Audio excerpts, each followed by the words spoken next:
ल नमस्ते तपाईँहरूलाई, आउनुभयो अब एकदम खुसी पनि लागेको छ। म सोनाम लामा, म चाहिँ एउटा सञ्चालकको रूपमा पनि रहेको छु। आरव नेपाल मोरन एग्रिकल्चर कम्पनी लिमिटेडको संस्थापक सञ्चालक र अहिलेसम्म सञ्चालक नै छु। स्पेसली मेरो पार्ट भनेको चाहिँ डेरी जिम्मा लिएर बसेको छु मैले अहिलेको परिस्थितिमा। डेरीमा चाहिँ हाम्रो सबै प्रडक्टहरू, दुधबाट बन्ने प्रडक्टहरू, दही, पास्चराइज मिल्क, अनि पनिर, नुन, क्रिम मिल्क सबै हामी बनाउँछौँ र त्यहाँबाट हामी सेल्स पनि गर्छौँ। हामी अहिलेको चाहिँ दिनमा चाहिँ 2000 लिटर चाहिँ प्रोसेसिङ गर्न सक्ने हाम्रो डेरीको आफ्नो क्यापेसिटी छ। त्यति नै हो। दुधहरू चाहिँ यही गाई फार्मबाटै जान्छ? यो गाई फार्मबाट अरू कलेक्सन सेन्टरहरू पनि छ हाम्रो, जस्तै त्यहाँ अरू फार्महरूबाट तिला नदी कृषि फार्म, अनि सुरभि कृषि फार्म, गाई भैँसी फार्म भन्ने पाउदीबाट आउँछ, अनि उता बोरङ खोलाबाट, दोदीबाट, वरिपरिका सबै फार्मरहरूको चाहिँ हामीले कलेक्सन गरेर त्यहाँ यानि कि उता तनहुँबाट पनि हाम्रो दुधहरू आउँछ। तनहुँबाट ती दुध कलेक्सन भएको दुधहरूलाई चाहिँ विभिन्न प्रोडक्टहरूमा बाई प्रोडक्टहरू पनि हामीले त्यहाँबाट सेल गर्छौँ। निर्यात त लोकल मार्केटै छ हाम्रो अहिलेसम्म। यो चाहिँ अलि धेरै दुधको एकदमै डिमान्ड बढी छ यहाँ, किनभने पहिला हामीले डेरी कन्सेप्ट ल्याउनु पनि यहाँ चाहिँ सबै बाहिरबाट दुध आइरहेको थियो। हेटौँडादेखिको दुध आउँछ यहाँ, यतैतिर मात्रै हुन्छ, मतलब अहिले यतैतिर मात्रै सबै खपत हुन्छ। अनि हामीले चाहिँ लगभग अहिले दहीको लागि चाहिँ एकदमै आरवको दही भनेपछि सबै बेसी सहर, सुन्दर बजार, सिउडीबार, भोटेवडा चाहिँ आरवको दही, बट्टावाला दही चाहिँ हामीलाई चाहियो भनेर भन्नुहुन्छ। यो चाहिँ हामी जब इजरायलमा गयो नि सानो किसानबाट, तपाईँहरू जसरी तपाईँहरू पनि सानो किसानबाटै जानुभयो होइन, हामी गयो। म त अब यहाँ अलिकति खेलखेल डुलेर हिँड्दा मान्छे होइन, आफ्नो मैले हिँड्दा मान्छे, त्यहाँ त टाइमिङ अनुसार चाहिँ चल्नु पर्ने हो। अनि टाइमिङ अनुसार चल्दाखेरि चाहिँ अब टाइमिङ पनि अब एकैचोटि हार्डमा इजीबाट एकैचोटि 5-4 स्टेप जस्तो जस्तो भयो, एकैचोटि 50 डिग्रीमा चाहिँ काम गर्नु पर्दैन। त्यो चाहिँ त्यसले गर्दा चाहिँ अलि ट्याक त चस्सै पऱ्यो। अनि एकचोटि फिल्डमा पनि गर्मीले गर्दा नि मजाले ढलियो म त, ट्रिटमेन्ट पनि गर्नुपर्ने स्थिति भयो। त्यो हुँदै गर्दाखेरि अरूमा पनि त्यस्तो हुँदाखेरि अनि 1-2 दिन बित्दै जाँदाखेरि हामी फोन कलहरू पनि भयो साथीहरूसँग। फोन कलहरू भइसकेपछि यस्तो छ मेरो, यस्तो म त यो गरेँ, आज मैले यो गरेँ, कसैले चाहिँ अब सुरुमै गएर चाहिँ प्लान्टेसनमा गर्नु पऱ्यो, यस्तो अति पोल्ने रहेछ भने जस्तो यस्तो हुँदाखेरि जाँदाखेरि 1 हप्ता बित्यो हाम्रो होइन। 1 हप्ता बितेपछि चाहिँ सबैको छुट्टी पनि हुन्छ होइन, होलिडे। त्यो टाइममा चाहिँ हाम्रो फर्स्ट मिटिङ जो पार्कमा नियर स्विमिङ पुल, त्यहाँनिर स्विमिङ पुल हुन्छ, यतापट्टि बजेट आउँछ। अनि तपाईँहरूलाई थाहा भयो गिनार र कति त्यहाँनिर 61 नम्बर फार्म नम्बर 61 चाहिँ छ। ती चाहिँ अलिक 2वटा ठुल्ठुलो ग्रुप पनि थियो। त्यो ठुल्ठुलो ग्रुपलाई नै त्यस्तै अलिकति समस्या, बढी समस्या हो आइपर्ने। अनि फार्मर पनि त्यस्तै अलिकति स्ट्रिक्ट टाइपको रहेछ। त्यसमा अब पङ्क्चुअलिटीलाई सबैले मान्नै पर्छ इजरायलमा होइन। त्यो गर्दाखेरि चाहिँ हामी अब यस्तो ठाउँमा आएर पनि हामी चाहिँ यस्तो काम गर्नुपर्छ भने सबैको नेपालबाट चाहिँ सबै यङ स्टारहरू नै गएको छ त्यहाँ। अब हामी नेपालमा गएर नि केही गर्नुपर्छ। 1 वर्ष यहाँ हामी 1 वर्षको लागि आएको, 1 वर्ष चाहिँ सघाउँछौँ, जे पर्छ जस्तो पऱ्यो नि हामी टराउँला गरौँला। तर नेपाल गएर चाहिँ हामी केही न केही गर्नुपर्छ भने त्यही 1 हप्ता गएको, 1 हप्तामै हाम्रो त्यो कन्सेप्ट बन्यो। त्यो कन्सेप्ट भन्दै जाँदाखेरि डेभलप हुँदै गयो।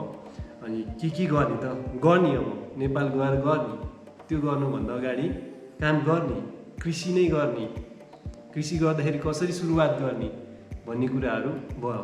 अनि सुरुवात गर्दा कसरी गर्ने, के गर्ने, त्यसले कति नाफा कमाइन्छ, हाम्रो बस्ने ठाउँ कस्तो बनाउने सम्म चाहिँ चल्यो। अनि त्यो अलिकति बढ्दै जाँदाखेरि त्यहाँ म साथको कुरा कन्सेप्टहरू हामीले पत्ता लगायौँ, अनि किबुजको कन्सेप्टहरू पत्ता लगायौँ होइन, कोअपरेटिभ सिस्टमको कुराहरू पत्ता लगायौँ। त्यो गर्दै गर्दा हामी पनि एउटा कोअपरेटिभमै जाने नेपालभरिको सबैले समेट्ने अब नेपालभरिबाटै गएको छ सानो किसानमा होइन कृषि ट्रेनिङ लिनलाई समेटेर त्यो गर्ने भन्दाखेरि हो गर्ने सबै गर्ने भयो।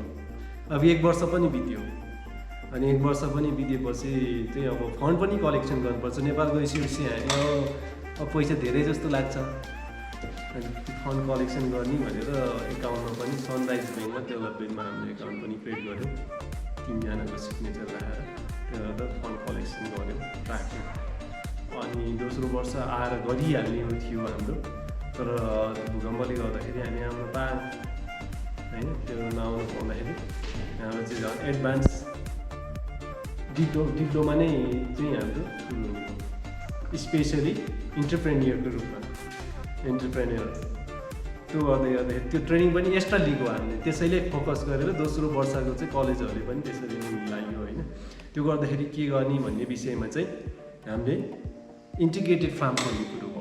इन्टिग्रेटेड फार्म अन्तर्गत के पर्छ भनेपछि त्यसमा इन्टिग्रेटेड फार्म अन्तर्गत नेपालमा एकै कृषि फार्म भन्छ त्यसलाई जसमा चाहिँ के राख्ने भयो भनेपछि हामीले काउ एनिमल पनि चाहियो काउ अनि काउ म्यानुरलाई हामीले युज गर्नको लागि हामी भेजिटेबलहरू ग्रो गर्न सक्छौँ अनि पोल्ट्री गर्ने कुराहरू सबै कुराहरू चाहिँ पर्यो अनि त्यसपछि अब त्यो गर्दै गर्दाखेरि त्यो अरूलाई पनि दिने हामीले यहाँ सिकेको कुरा त्यहाँ वरिपरिकोलाई पनि दिने भन्दाखेरि चाहिँ एग्री ट्रेनिङ सेन्टर अथवा फार्मर फिल्ड स्कुलको रूपमा डेभलप गर्ने पनि कुरो चल्यो। त्यही भएर हाम्रो आरावा नेपाल मोडर्न एग्रिकल्चर कम्पनी जब नाम हामीले सोद्धाखेरि चाहिँ त्यो राख्ने एएनएमसी त्यसको चाहिँ पहिला कोअपरेटिभको उसमा छ छुट्टै छ त्यो एएनएमसीको तर लास्टमा त्यो जुन कोअपरेटिभ हामीले दर्ता गर्न सकेनौँ पाएन नेपालको नियमअनुसार नेपालभरिको होइन त्यो भइसकेपछि हामीले पब्लिक कम्पनीको रूपमा हामीले डेभलप गर्यौँ त्यसको नाम चाहिँ आरावा नेपाल मोडर्न एग्रिकल्चर कम्पनी राख्यौँ। अनि आरावा कसरी राख्यो भन्ने कुरा पनि अलिकति इन्ट्रेस्टिङ विषय छ। आरावा भने चाहिँ हामी आरावा भ्यालीको बढी स्टुडेन्टहरू आइक्याटकै स्टुडेन्टहरूबाट यो मोटिभेट मिलेको भएर हामीले त्यो गरेको है। अनि आरावा भनेको चाहिँ यो थाहा तपाईँ थाहा छ सायद होइन त्यो आरावा रिजनमा चाहिँ सब मरुभूमि हिब्रू भाषामा आरावा भनेको सायद डेजर्ट नै मरुभूमि नै हो भनेर पनि उनीहरूले मिनिङ दिँदो रहेछ। अनि आरावा जोड्दाखेरि आरावामा हामीले सिकेर नेपालमा चाहिँ मिनी आरावा हाम्रो कन्सेप्ट भयो त्यो फोकस त्यहाँनिर हो अनि त्यही भएर आरावा Nepal modern agriculture company limited र यसको मेन उद्देश्यहरू गोलहरू भनेको चाहिँ एउटा इन्टिग्रेटेड फार्मिङ अब त्यो चाहिँ अब त्यो इन्टिग्रेटेड फार्मिङ अन्तर्गत विभिन्न कुराहरू पऱ्यो प्रोडक्सनको कुराहरू पऱ्यो होइन काउ बुङ्गुर पोर्क होइन पोर्क फार्म फिस अनि पोल्ट्री अनि गोट सबै पऱ्यो त्यो अन्तर्गत चाहिँ ग्रिन हाउस त्यो चाहिँ इन्टिग्रेटेड फार्म अन्तर्गत पऱ्यो नि। अब एग्री ट्रेनिङ सेन्टर चाहिँ बेर्लिनमा जुन हाम्रो कन्सेप्ट छ इजरायलमा हामीले सिकेको ट्रेनिङ चाहिँ यहाँ पनि हामी दिन सकौँ इजरायली जुन प्रोफेसरलाई पनि हामी बोलाएर गर्न सक्छौँ भन्ने हिसाबले त्यहाँबाट सरसल्लाह पनि पाइयो। त्यही भएर यो एग्री ट्रेनिङ सेन्टरको रूपमा यो भयो। त्यो अन्तर्गत चाहिँ सबै फार्मरहरूबाट इन्ट्रेस्टेड मान्छेहरूलाई सेलेक्ट गरेर एकदम बेस्टहरूलाई सेलेक्ट गरेर यहाँ ट्रेनिङ दिने अनि उनलाई मौका चान्स पायो भने ऊ इजरायल पनि फेरि 1 वर्ष गरेर आउने त्यही सानो किसानको हिसाबले गर्ने आउने फेरि यहाँबाट पठाएको जति चाहिँ यहीँ भएर गर्ने कोअर्डिनेट गरेर काम गर्ने भन्ने हिसाबले हामीले यो ट्रेनिङ सेन्टर। अर्को एउटा मेन पाटो छ एग्रो टुरिज्म है त्यसलाई चाहिँ अब सबै कुरा हुन्छ सबै कुरा भइसकेपछि भिजिटरहरू पनि आउँछ अनि त्यसको लागि चाहिँ बस्ने छुट्टै खालको अर्ग्यानिक कटेजहरू यतैको चाहिँ अर्ग्यानिक चिजहरू खुवाउनु फार्ममै भएको कुराहरू राख्ने र फार्मको भ्यूहरू हेर्ने गरी चाहिँ एग्रो टुरिज्मको रूपमा हाम्रो डेभलपमेन्ट हुँदैछ। कम्पनीको उद्देश्यहरू भनेको चाहिँ त्यही 3वटाहरू उद्देश्यहरू छ। ती 3वटा उद्देश्यमा लगभग सबै कम्प्लिट भयो। अब एग्रो टुरिज्मलाई चाहिँ अलिकति डेभलप हुनको लागि हाम्रो कन्सेप्टहरू बढ्दैछ त्यति नै हो अहिलेको उद्देश्यहरू। पछिल्लो समयमा गएर चाहिँ अब अहिले हाम्रो गण्डकी प्रदेशमा छ कर्णाली प्रदेशमा एग्रो ट्रेनिङ सेन्टरको चाहिँ कर्णाली प्रदेशमा पनि हाम्रो लिङ्कअप भइसकेको छ। एउटा ग्रुपले चाहिँ ट्रेनिङ लिएर जानु भइसकेको छ। अनि अर्को प्रदेशमा प्रोभिन्समा पनि हामी यही मोडल फार्मलाई चाहिँ डेभलप गर्दै जाने। अर्कोमा जाँदाखेरि चाहिँ कुन चाहिँ ठाउँमा कुन बेस्ट हुन्छ। यहाँ चाहिँ इन्टिग्रेटेड फार्म, एकीकृत कृषि भयो होइन। एकीकृत कृषिमा चाहिँ जति पनि मैले भने जुन काउको कुरा भयो, काउ फार्मिङको कुराहरू भयो होइन। अनि त्यसपछि पोल्ट्री भयो, त्यसपछि अर्को बङ्गुर भयो, फिस भयो। त्यो चाहिँ कुन ठाउँमा कुन बेस्ट एकदम ह्युज मात्रामा गर्ने गरी चाहिँ अगाडि बढ्ने हाम्रो उद्देश्य, फर्दर उद्देश्यहरू पनि छ। त्यति नै हो। अनि स्टुडेन्टहरू लिएर आउने अहिले ट्रेनिङ लिएर सक्यौँ भन्नुभएको, स्टुडेन्टहरू सिलेक्सन चाहिँ कसरी गर्नुहुन्छ? अनि स्टुडेन्टहरू सेलेक्सन चाहिँ गण्डकी प्रदेश जुन गण्डकी प्रदेशको गण्डकी प्रदेशले, कर्णाली प्रदेशको कर्णाली प्रदेशको प्रदेशबाट प्रदेशको प्रोग्राम हो यो। प्रदेशले चाहिँ सेलेक्सनको लागि उसले ओडामा पहिला ओडामा पनि इन्फर्म हुन्छ, रिकमेन्डेसन लेटर लगेर उनले कृषि ज्ञान केन्द्र हरेकमा कृषि ज्ञान केन्द्र सबैको जिल्लामा हुन्छ। त्यसको थ्रुबाट प्रदेशले चाहिँ अब्जर्भेसन गरेर प्रदेशले नै मूल्याङ्कन गरेर पठाउने हो सेलेक्ट गरेर। अनि स्टुडेन्टहरूले पाउने सेवा सुविधा चाहिँ प्रदेशले नै उसको जति पनि यहाँ जुन लजिङ, फुडिङ, ट्रेनिङ कस्टहरू हुन्छ प्रदेशले नै दिने हो। प्रदेशले नै दिने हो। स्टुडेन्टले केही गर्नु पर्दैन, टाइम दिनुपर्ने हुन्छ। टाइम दिने हो, खासै कुनै कस्ट लाग्दैन। कुनै कस्ट लाग्दैन सुरुमा यहाँको ट्रेनिङको लागि। जस्तो अहिले नेपालमा बिस्तारै युवाहरू एग्रिकल्चरतिर धेरै आकर्षित हुनुहुन्छ। अनि यति बेला चाहिँ जस्तो अब हामीसँग त सीमित कोटा होला नि त स्टुडेन्ट ल्याउनुको लागि। अनि हामी के को आधारमा स्टुडेन्ट लिएर आउँछौँ? त्यही कलेज चाहिँ दिएको कोटाको आधारमा चाहिँ हामी त्यसलाई फोकस पनि गरिरहेको हुन्छौँ। यसको मेन उद्देश्य भनेको चाहिँ इजरायलमा जानेर ट्रेनिङ सिक्ने होइन कि यहाँ 3 महिना ट्रेनिङ सिकेर चाहिँ इजरायली प्रविधिको बारेमा, जस्तै ड्रिप इरिगेसनको कुराहरू छ, ग्रिन हाउसको कुराहरू छ, टनेलको कुराहरू छ, हाइटेक ग्रिन हाउसको कुराहरू छ होइन। त्यो कुराहरू चाहिँ यहीँ सिक्छौँ। अनि त्यो कुराहरूलाई बिस्तारै आफ्नो वरिपरिको समुदायमा चाहिँ उसले कम्युनिटीमा चाहिँ उसले डेमोको रूपमा अथवा उसले एउटा इक्जाम्पलको रूपमा चाहिँ देखाउँछ। भनेपछि यो चाहिँ इजरायल जानको लागि मात्रै होइन कि यहाँ सिकेर यहीँ नै गरौँ भन्ने? इजरायली प्रविधि नै यहाँ सिक्ने हो मेन उद्देश्य। फर्दर लकिली अब इजरायलले पनि केही स्टुडेन्टहरू इजरायल पठाउनको लागि जुन सानो किसानको प्याकेजमा पठाइरहेको हुन्छ सानो किसानले, त्यसलाई चाहिँ यो स्टुडेन्टहरूलाई 3 महिना ट्रेनिङ लिने स्टुडेन्टहरूलाई फर्स्ट प्रायोरिटी चाहिँ उनीहरूलाई हुन्छ। र यसलाई कम्पलसरीको रूपमा पनि हामी हाल्छौँ। फर्दरको लागि चाहिँ कसरी सिलेक्सन गर्ने हुन्छ नि त? अब यहीँ गर्ने पनि हुन्छ। अनि इजरायलको लागि सिलेक्सन चाहिँ कसरी हुन्छ? इजरायलको लागि सेलेक्सन चाहिँ यहाँ पनि त्यो ट्रेनिङ अवधिमा पनि 3 महिना अथवा 92 दिनको ट्रेनिङ अवधिमा पनि उसको भ्यालुएसन हुन्छ। कतिको डिसिप्लिन छ, कतिको ओबिडियन्स छ होइन। सबै कुराहरू इजरायलमा उसले गर्न सकिन्छ सकिँदैन त्योहरू सबै यहाँ भ्यालुएसन भइरहेको हुन्छ। भित्री रुममा सबैको मार्क्सहरू हुन्छ उनीहरूको डे टु डेको। अनि त्यो हिसाबले चाहिँ यसलाई इभ्यालुएसन गर्ने हो, सेलेक्सन गर्ने हो। अनि सेलेक्सनको लागि इजरायलबाट नि भन्नुहुन्छ कसरी सेलेक्ट गर्ने, कसलाई सेलेक्ट गर्नको लागि अथोरिटी कसलाई दिने, फाइनल सेलेक्सन लास्ट सेलेक्सन कसको हो, राजदूतको हुने हो कि आरबको चेयरम्यानको हुने हो कि अथवा आरबको चाहिँ फाउन्डर चेयरपर्सनको हुने हो कि, त्यसरी चाहिँ हामीले त्यो आउन सक्छ। त्यही हो। त्यो स्टुडेन्टहरू सुरुमा हामीले यहाँनिर ल्याइन्छ नि, त्यति बेला उनीहरूलाई प्राथमिकता जस्तो प्राथमिकता पाउने स्टुडेन्टहरू होला नि त यहाँ आउनको लागि। जस्तो यहाँ आउन चाहनेहरू धेरै होला र प्राथमिकता चाहिँ कसले गरेर जान्छ?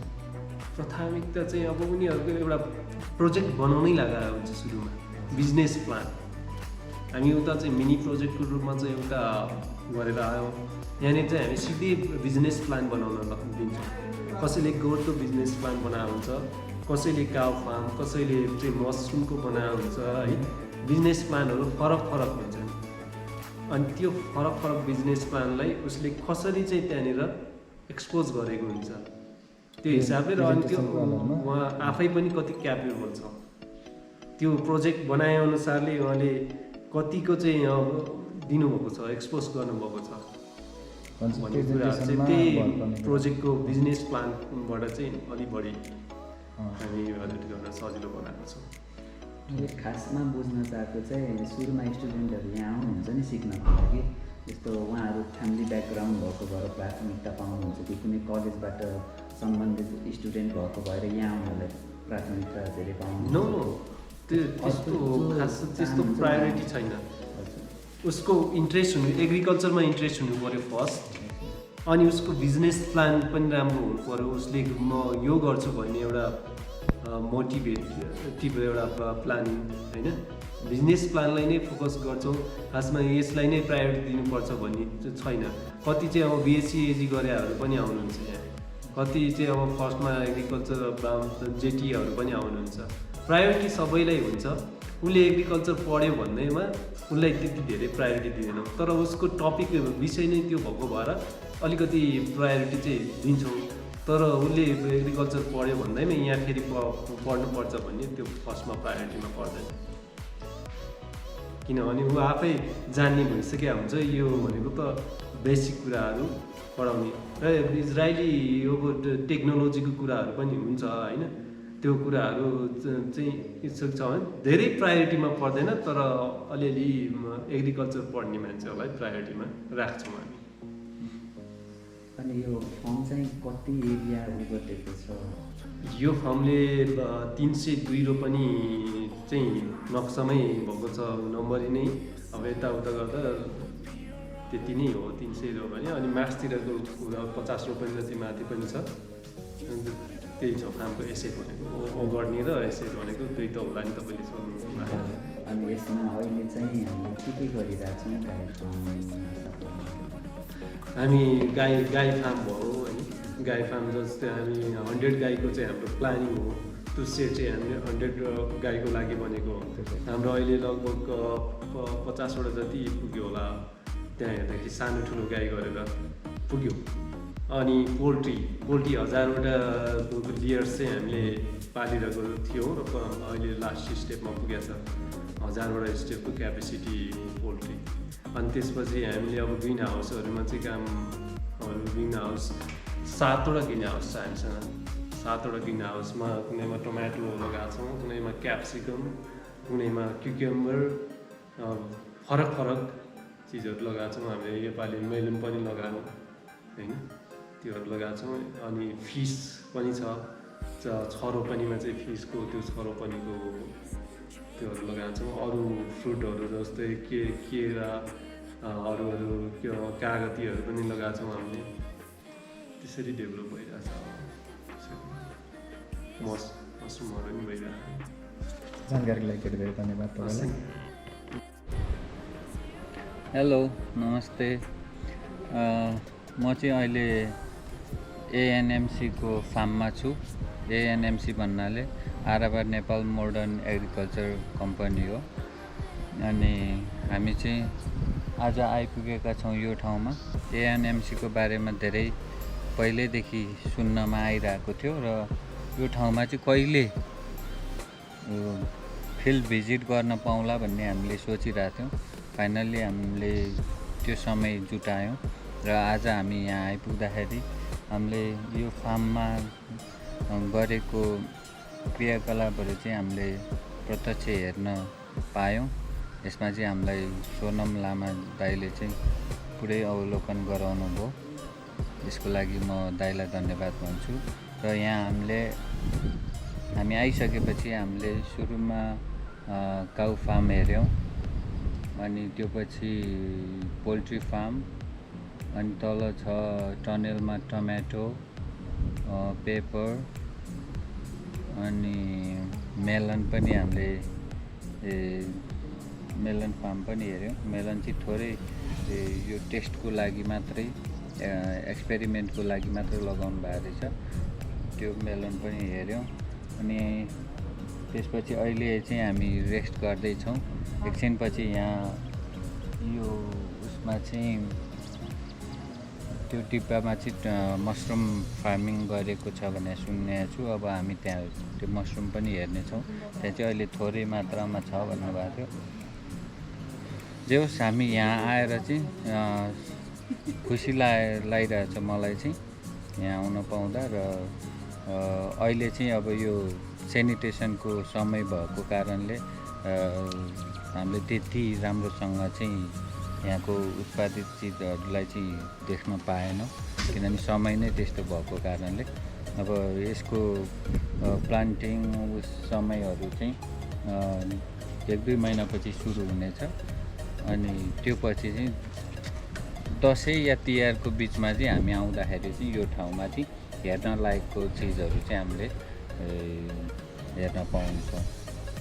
हस्, आजलाई नमस्कार, मेरो नाम चाहिँ समीक्षा पण्डित हो। म चाहिँ यहाँ चाहिँ प्रोडक्सन र टेक्निकल सुपरभाइजरको रूपमा काम गरिरहेको छु। अनि मैले चाहिँ यहाँ 3 महिनाको ट्रेनिङ लिँदा आउने ट्रेनिङहरूलाई चाहिँ एग्रिकल्चरको प्रोडक्सनतिर कल्टिभेसनतिर चाहिँ बाटो चाहिँ सिकाउने, पढाउने, प्लस उनीहरूलाई फिल्डमा चाहिँ प्र्याक्टिकल वर्क चाहिँ गराउने काम गर्छु। अनि यहाँ चाहिँ हामीले ट्रेनिङ लिन आउने जुन हाम्रो ट्रेनीहरू हुनुहुन्छ उहाँले चाहिँ गण्डकी प्रोभिन्सबाट चाहिँ एउटा बिजनेस प्लान प्रपोजल लिएर आउनु भएको हुन्छ सेलेक्सनको टाइममै। अनि उहाँहरूले चाहिँ त्यो अब कुन चाहिँ उहाँको इन्ट्रेस्ट लिएर आउनु भएको छ, कसैले कुखुरा पालनतिर लिनु भएको छ होला, कसैले तरकारी खेतीमा पनि स्पेसिफिक भएर चाहिँ टमाटरको खेती गर्छु अथवा मैले क्याप्सिकमको खेती गर्छु भनेर आउनु भएको छ। उहाँहरूलाई चाहिँ हामीले चाहिँ ग्रुपमा डिभाइड गरेर अनि उहाँहरूलाई के सिक्न खोज्नु भएको छ, उहाँहरूले अब यहाँबाट गएपछि चाहिँ उहाँहरूले आफ्नै बिजनेस सुरु गर्नुहुन्छ।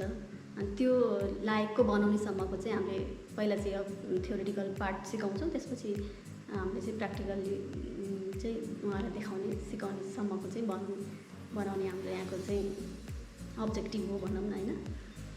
त्यस्तो छ।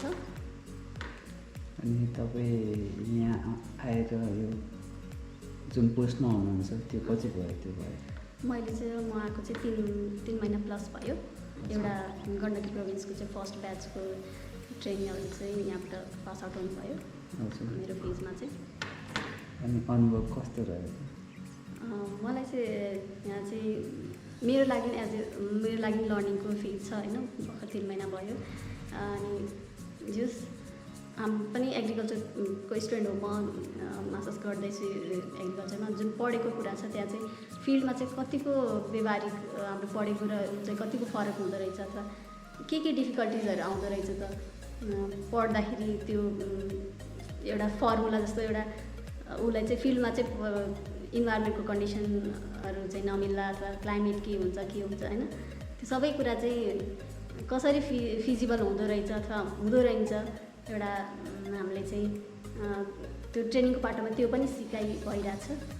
अनि राम्रै भइरहेछ मेरो चाहिँ लर्निङ। मैले चाहिँ 90 डेजको जुन ट्रेनिङ पिरियड छ त्यो गरी चाहिँ हरेक डेमा चाहिँ डेली स्केड्युल चाहिँ बनाउँछु, होइन? त्यसको लागि चाहिँ अघिल्लो दिनै ग्रुप हाम्रो डिभिजन छ, होइन? सबै ट्रेनिङ छ 55 जनाको ग्रुप छ भने उहाँहरूलाई चाहिँ 11 जनाको ग्रुपमा इन्ट्रेस्ट अनुसार चाहिँ ग्रुप डिभाइड गरेर छ। त्यहाँहरूलाई चाहिँ मैले चाहिँ अब हरेक दिन चाहिँ अब हाम्रो 5 बजी चाहिँ स्केड्युल सुरु हुन्छ, 5 देखि 5:30 पिटी पछि चाहिँ अब कुन ग्रुपलाई चाहिँ कुन फिल्डमा चाहिँ काम गराउने अथवा कसरी उनीहरूको चाहिँ दिनचर्या चाहिँ त्यो 8 घन्टा काम अनि प्लस पढाइ प्लस लन्च, त्यसपछि डिनर, यो टाइमहरूको ग्याप मिलाउने, अनि त्यसपछि यिनीहरूको स्पोर्ट्स र रेस्टको टाइमलाई चाहिँ कसरी त्यो डेली स्केड्युलमा हाल्ने, त्यो काम पनि म चाहिँ अघिल्लो दिनै बनाएर चाहिँ राखेको हुन्छ। हस् त, धन्यवाद।